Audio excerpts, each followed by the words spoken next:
Scientific ആയിട്ടുള്ള ഒരു ടോക്കിന്റെ ഭാഗമായിട്ടാണ് ഇത് പറയുന്നത്. സയൻസുമായിട്ട് കണക്ട് ചെയ്ത് ഒത്തിരി MRI സ്കാൻസ് എല്ലാം എടുത്തിട്ട് ഓരോ ഇമോഷണൽ പ്രോസസ്സിലൂടെ നമുക്ക് പോകുമ്പോൾ നമുക്ക് കിട്ടുന്ന ഇമേജസ് ഉണ്ട്. ഇപ്പോൾ അഡ്വാൻസ്ഡ് ആയിട്ടുള്ള MRIസിലൂടെ ഇതെല്ലാം നമുക്ക് കാണാൻ സാധിക്കും. അപ്പോൾ പുള്ളി പറഞ്ഞത് ഇതെല്ലാം ഒരു കെമിക്കൽ റിയാക്ഷൻസ് ആണ് എന്നാണ് അദ്ദേഹം പറഞ്ഞത്. അല്ലാതെ അതിനകത്ത് അപ്പുറത്ത് വേറെ കാര്യമൊന്നുമില്ല. പിന്നെ ഈ പ്രേമ സ്നേഹം എന്നൊക്കെ പറയുന്നത് actually it's A kind of A trick that the nature is playing so that we can kind of sustain the homo sapiens നിലനിർത്തിക്കൊണ്ട് പോകാനുള്ള നേച്ചറിന്റെ ഒരു കളിയായിട്ടാണ് അതൊരു ലവ് എന്ന് നമ്മൾ ഈ പറയുന്നതൊക്കെ ഒരു nature is playing that kind of A trick എന്നുള്ള രീതിയിലൊക്കെയാണ് അദ്ദേഹം.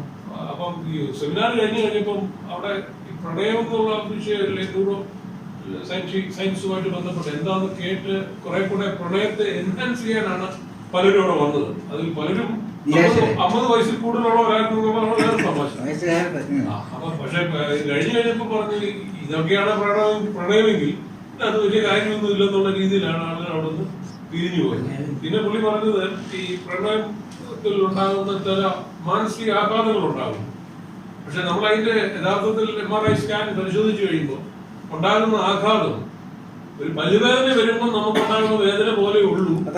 ഈ ഹാർട്ട് ബ്രേക്കുകൾ ഇതൊക്കെ ചുമ്മാ ഉള്ള തട്ടിപ്പുകളാണെന്നുള്ള രീതിയിലാണ് അദ്ദേഹം അവിടെ അവതരിപ്പിച്ചത്. പിന്നെ ഒരു പെൺകുട്ടി എഴുന്നേറ്റ് പറഞ്ഞു ഈ പ്രണയം കൊണ്ട് കിട്ടുന്ന ഒരു എക്സ്റ്റസി നമ്മൾ പറയുമല്ലോ, അത് തന്നെ എനിക്ക് കിട്ടും. ഞാൻ ഇച്ചിരി കഞ്ചാവ് എല്ലാം എടുത്ത് കഴിച്ചു കഴിയുമ്പോൾ എനിക്കത് കിട്ടുന്നുണ്ട്. കഞ്ചാവ് അടിച്ചാലും എനിക്ക് പിന്നെ ഞാൻ പ്രണയിക്കണം. അപ്പൊ പിന്നെ പുള്ളി അതിനെ കൗണ്ടർ ചെയ്ത് അതല്ല, അത് നമ്മുടെ substance is part of the nature. അതുകൊണ്ട് ആ തരത്തിലുള്ള ഒരു ഇൻവോൾവ്മെന്റ്സ് നമുക്ക് ആവശ്യമാണ്. പിന്നെ അതിന്റെ സയന്റിഫിക് തലങ്ങൾ പുള്ളി പറഞ്ഞത് മാത്രമേ ഉള്ളൂ. ഒരു സ്പിരിച്വലി ഓറിയന്റഡ് ടൈപ്പ് ഓഫ് വ്യക്തിയാണ്. പക്ഷെ കുറച്ച് ഡീപ്പായിട്ട് ഇങ്ങനെയൊക്കെയുള്ള ശാസ്ത്രീയമായിട്ട് പഠിച്ചിട്ടുള്ള ഒരു വ്യക്തി. ഇതിനകത്ത് ട്രൂത്താണ് നമ്മൾ നോക്കേണ്ടത്. സ്പിരിച്വലി ഓറിയന്റഡ് ആണോ മെറ്റീരിയലിസ്റ്റിക് ആണോ എന്നുള്ള ഒരു ക്വസ്റ്റ്യൻ ഇല്ല. മെറ്റീരിയലിസ്റ്റ് ആയിട്ടുള്ളവര് ഈ സ്പിരിച്വാലിറ്റി അല്ലെങ്കിൽ സ്പിരിച്വൽ ഭാഷയെ നിരാകരിക്കുന്നതിനുള്ള ഒരു വ്യഗ്രതയിലായിരിക്കും.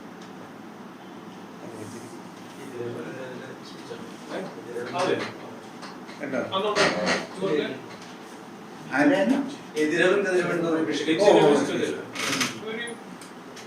അതെ, ഒരിക്കലും നമ്മൾ മനഃപൂർവ്വമായിട്ട് മെറ്റീരിയലിസം പൊക്കിക്കൊണ്ടുവരാനുള്ള ശ്രമം നടത്തുകയും മനഃപൂർവ്വമായിട്ട് സ്പിരിച്വാലിറ്റി പൊക്കിക്കൊണ്ടുവരാനുള്ള ശ്രമം നടത്തുകയും ചെയ്താൽ അവർ സത്യസന്ധരല്ല. അദ്ദേഹം അത് കറക്റ്റ് സയൻസിന്റെ പെർസ്പെക്റ്റീവിൽ മാത്രമായിട്ടൊന്ന് സംസാരിച്ചു. അതായത് ഹൃദയമില്ല, ഹൃദയം എന്ന് പറയുന്നത് ഒരു ഗുഹ മാത്രമാണ്. ബ്രെയിനാണ് വർക്ക് ചെയ്യുന്നത്, തല മാത്രമേ ഉള്ളൂ. ബ്രെയിനിന്റെ സയൻസ് എല്ലാം അത് സയന്റിഫിക് അപ്രോച്ചിലാണ്. അല്ല, സയന്റിഫിക് അപ്രോച്ചിൽ തന്നെ അത് തെറ്റാണല്ലോ. അല്ല, അത് തെറ്റാണ്, അതുപോലും തെറ്റാണ്. അങ്ങനെയാണെങ്കിൽ പോലും അത് വാസ്തവത്തിൽ കുറച്ചുകൂടെ തർക്ക വിഷയമായിരിക്കുന്ന ഒരു സംഗതിയാണ്. കാരണം എന്ന് വെച്ചാൽ മനസ്സ് കുട്ടിയായിരിക്കുന്ന സമയത്ത് മനസ്സ് ഡെവലപ്പ് ചെയ്യുന്നതിൻ്റെ ഷോക്കുകൾ മനസ്സിലാക്കാനുള്ള കഴിവ് മാത്രമായിട്ടാണ്. അത് തലച്ചോറ് തന്നെയാണ്, ഹൃദയമല്ല, തലച്ചോറ് തന്നെയാണ്. തലച്ചോറിൽ അത് എക്സ്പീരിയൻസുകളുടെ ശേഖരണവും അതിൻ്റെ അനാലിസിസും അതിൻ്റെ വിശകലനവും തലച്ചോറിൽ ആദ്യമേ നമുക്ക് വികസിതമാകുന്നു. പിന്നെയാണ് വാസ്തവത്തിൽ അതിൻ്റെ കാര്യങ്ങളിലേക്ക് കണ്ടുപിടിച്ച് തുടങ്ങാന്നുള്ളത്. ഹിപ്പോകാമ്പസും അമീഗ്ഡലയും എന്ന് പറയുന്ന രണ്ട് ഭാഗങ്ങൾ ഡെവലപ്പ് ചെയ്യുന്നത് ആദ്യം കുട്ടി അമ്മയെ അറിയുന്നു, കുറേ നാൾ കഴിഞ്ഞിട്ട് അച്ഛനെ അറിയുന്നു. അത് തന്നെ അവിടെ ആ നമ്മളിവിടെ സംസാരിക്കുന്ന രീതിയിൽ പറഞ്ഞാൽ ആ ആനന്ദ സ്വഭാവത്തിൽ നിന്ന് ചിത്തിലേക്ക് പോകുന്നു എന്നുള്ളതാണ്. ആ എക്സ്പീരിയൻസിൻ്റെ തലത്തിലാണ് ജനനം ഉണ്ടാകുന്നത്. അതിനകത്ത് നിന്ന് അറിവിലേക്ക് പോകുന്ന രണ്ടാമത്തെ സ്റ്റേറ്റിലാണ്. ആദ്യം അമ്മയെ അറിയുന്നു, പിന്നെ ആൺകുട്ടിയെ അച്ഛനെ അറിയാൻ, അച്ഛനെ ഐഡൻറ്റിഫൈ ചെയ്യുന്നുള്ളൂ. അപ്പോൾ അത്തരത്തിലൊരു ഡെവലപ്മെൻറ്റ് ഉണ്ടാകുന്ന തന്നെ ഒരു പൊളാരിറ്റി അവിടെ തന്നെ വ്യക്തമാണ്. അപ്പോൾ ഒരിക്കലും ബ്രെയിൻ മാത്രമാണെന്ന് പറയാനില്ല. ബ്രെയിനിന് രണ്ട് ഫംഗ്ഷനുണ്ട്. കോഗ്നിസൻസിൻ്റെ ഒരു ഫംഗ്ഷനുണ്ട്, എക്സ്പീരിയൻസിൻ്റെ ഒരു ഫംഗ്ഷനുണ്ട്. രണ്ട് ഫംഗ്ഷൻ തന്നെ തീർച്ചയായിട്ടും രണ്ടായിട്ട് തന്നെ പൊക്കോണ്ടിരിക്കുന്നു. ഇപ്പോൾ ഇന്ദിരാഗാന്ധിയെ പോലൊരു പവർഫുള്ളായിട്ടൊരു അഡ്മിനിസ്ട്രേറ്ററെ സംബന്ധിച്ചിടത്തോളം ഒരു കോഗ്നിസൻസിൻ്റെ ആളാണ്. ശ്രേണമായിരിക്കുന്ന പല സാധനങ്ങളും അവർക്ക് ഉണ്ടാവണമെന്നില്ല. എന്നാൽ വളരെ വീക്കായിട്ടൊരു അശോക ചക്രവർത്തി ബുദ്ധന് ശേഷം ബുദ്ധമതം സ്വീകരിച്ച അശോക ചക്രവർത്തി എന്ന് പറയുന്നത് ഒരു മഹാറാണിയാണ്. കാരണം അവിടെ ഇമോഷൻ മാത്രമേ ഉണ്ടായിരുന്നുള്ളൂ. ടോട്ടലി ഫെമിനൈനായിട്ട് മാറും. ഇത് രണ്ടും രണ്ട് അവസ്ഥ തന്നെയാണ്, സംശയമില്ല. നമുക്ക് ആവശ്യമുള്ള എന്താണെന്ന് വെച്ചാൽ അത് നമുക്ക് ഉപയോഗിക്കാം, അത് വേറെ കാര്യം. പക്ഷേ ഇതിൻ്റെ മിക്സർ ഉണ്ടാകുന്നവനെയാണ് യോഗി എന്ന് വിളിക്കുന്നത്, രണ്ടും ഈക്വലായിരിക്കുന്നവൻ. അവന് ആ സ്ത്രീയും ആ പുരുഷനും സന്തുലിതാവസ്ഥയിലാണ്. അവന് ദുഃഖം വരേണ്ട സ്ഥലത്ത് ദുഃഖിക്കാനും അറിയാം, യുദ്ധം ചെയ്യേണ്ടടുത്ത് യുദ്ധം ചെയ്യാനും. അതായത് കൺഫ്യൂഷ്യസ് പറയുന്നത് a soul can be given only to a person who can dance. നൃത്തം ചെയ്യാൻ അറിയാവുന്നതിന് മാത്രമേ വാളിന് അവകാശമുള്ളൂ. കാരണം നൃത്തം ചെയ്യാനും പറ്റണം. എല്ലായ്പ്പോഴും വാളെടുത്ത് വീശി വെട്ടാൻ വേണ്ടി നിൽക്കുന്നതിൻ്റെ കൈ വാളിട്ട് കഴിഞ്ഞാൽ പിന്നെ അത് യോഗത്തിൻ്റെ അന്ത്യമായിരിക്കും.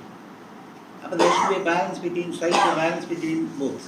അപ്പോൾ അങ്ങനെ രണ്ട് സാധനം എന്തായാലും തീർച്ചയായിട്ടും ഉണ്ട്. അപ്പോൾ അദ്ദേഹം അങ്ങനൊരു സംഗതി ഇല്ല എന്ന് പറഞ്ഞാൽ അതിനെയാണ് ഹാർട്ട് ആൻഡ് ഹെഡ് എന്ന് കുറച്ചുകൂടെ പോയിറ്റിക്കായിട്ടുള്ള ലാംഗ്വേജിൽ പറഞ്ഞത്, ഹാർട്ട് ഹെഡ് എന്ന്. അല്ലാതെ ഒരിക്കലും നമ്മുടെ ഹൃദയം എന്ന് പറയുന്ന അർത്ഥത്തിലല്ല ഒരിക്കലും ഹാർട്ട് എന്ന് പറയുന്നൊരു കൺസെപ്റ്റ് ഉണ്ടായിട്ടുള്ളത്.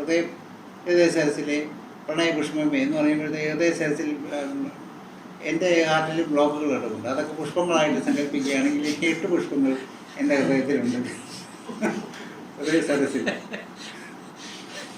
അതല്ല ഹൃദയസരസ് അതൊന്നുമല്ല, അതൊന്നുമല്ല ഉദ്ദേശിച്ചത്. അപ്പം അവരങ്ങനെ ആ പിന്നെ വെർബാറ്റിം സാധനം എടുത്ത് വെച്ച് ഡിസെക്ട് ചെയ്യാൻ നോക്കുന്നതിൻ്റെ വിട്ടിത്തമാണെന്നാണ് എൻ്റെ അഭിപ്രായം. പിന്നെ നമ്മൾ ഈ സാറ് പറഞ്ഞ പോലെ when you are travelling wide you will be N expert. ഒരു ആധ്യാത്മിക പ്രഭാഷകനെ വിലയിരുത്തുന്നത് എന്താണ്? അദ്ദേഹത്തിൻ്റെ പ്രഭാഷണം കേൾക്കാൻ ആരൊക്കെ വരുന്നു, എത്ര കാറുണ്ട്, എങ്ങനെയൊക്കെ ആളുകൾ വരുന്നു, എത്രയൊക്കെ ആൾക്കാർ പെരുമാറുന്നു, എത്രമാത്രം സമ്പത്തുണ്ട്, ഇതൊക്കെ നോക്കിയല്ലേ ഇവർക്ക്. അല്ലാതെ അദ്ദേഹത്തെ മനസ്സിലാക്കാനുള്ള ഒരു കഴിവും ആർക്കും ഇല്ലല്ലോ. അല്ല, ഞാനിപ്പോൾ പറയുന്നത് ചിലപ്പോൾ ഉദാഹരണത്തിന് കൃഷ്ണമൂർത്തിയുടെ ഫോളോവേഴ്സായിട്ടുള്ള ആൾക്കാരിൽ തന്നെ ഞാൻ ശ്രദ്ധിക്കാറുണ്ട്. കൃഷ്ണമൂർത്തി പറയുന്നതിനെക്കുറിച്ച് ABCD പറഞ്ഞതിനകത്ത് ചില ആൾക്കാർ കൃഷ്ണമൂർത്തിയുടെ ഫോളോവേഴ്സാണ്. ഞാൻ എക്സസൈസ് സംസാരിച്ചുകൊണ്ടിരുന്നപ്പം എനിക്ക് തോന്നിയ കാര്യമാണ്. ചില ആൾക്കാർ ഞങ്ങളിങ്ങനെ പറഞ്ഞിരുന്നപ്പോൾ കൃഷ്ണമൂർത്തി ഫാനാണ്, പക്ഷേ കൃഷ്ണമൂർത്തി എന്തോന്നോ ആണെന്ന് അറിയാം, പക്ഷെ കൃത്യം പറയുന്നത് എന്താണെന്ന് മനസ്സിലാകുമൊന്നുമില്ല. അത് എന്ത് കാര്യം വേണം കൃഷ്ണമൂർത്തി വേണ്ടി ചെയ്യാൻ ചാടി ഇറങ്ങില്ലേ. ഇതൊരു പേഴ്സണൽ ഫാൻസിയാണ്. ലൗകിക ഒരു ലോജിക്കലായിട്ട് മനസ്സിലാക്കിയിട്ടല്ല അത് ചെയ്യുന്നത്, ചുമ്മാ അങ്ങ് ചെയ്യുന്നു. കൃഷ്ണമൂർത്തി ഇതെവിടെ നിന്നുണ്ടാവുന്നു?